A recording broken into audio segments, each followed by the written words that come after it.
ఇబ్బంది నిజంగా ఏమున్నది మనకు?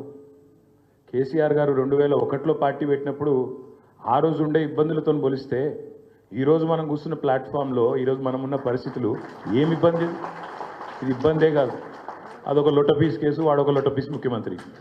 చేయగలిగేది ఏమీ లేదు, ఇబ్బంది లేదు, మన్ను లేదు. మీరు అనవసరంగా ఇబ్బంది అన్న మాట దయచేసి మీరు మాట్లాడకూడదు పబ్లిక్ వేదికల మీద. ఎందుకంటే ఇబ్బంది ఏముంది? కేసీఆర్ గారు ఆనాడు కడుపు మార్చుకొని తెలంగాణ వచ్చుడో కేసీఆర్ సచ్చుడో, తెలంగాణ జైత్రయాత్రనో కేసీఆర్ శవయాత్రనో అని కూర్చున్నాడు చూడు. గా ఇబ్బంది ముందుకు ఇది ఏమి ఇబ్బంది నాకు అర్థం కాదు.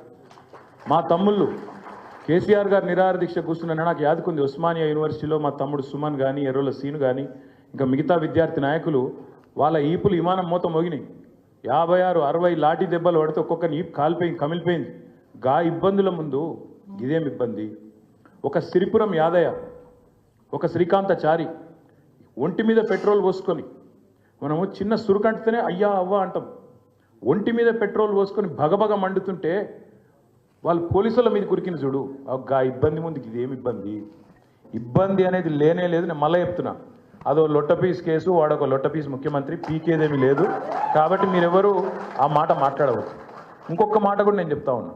ఇబ్బంది అంటే కేసీఆర్ గారు పార్టీ పెట్టినాడు అగమ్య గోచరం. తెలంగాణ వస్తుందో రాదో తెలియదు. మజిల్ పవర్ లేదు, మనీ పవర్ లేదు, మీడియా పవర్ లేదు, తెలంగాణ సమాజం ఒక్కటిగా లేదు. అట్లాంటి పరిస్థితుల్లో, అగమ్య గోచరమైన పరిస్థితుల్లో ప్రజల కోసం, తెలంగాణ రాష్ట్రం కోసం తన జీవితాన్ని అంకితం చేసి ఆఖరికి చావు నోట్లో తలబెట్టి తెలంగాణ తెచ్చిన నాయకుడు కేసీఆర్.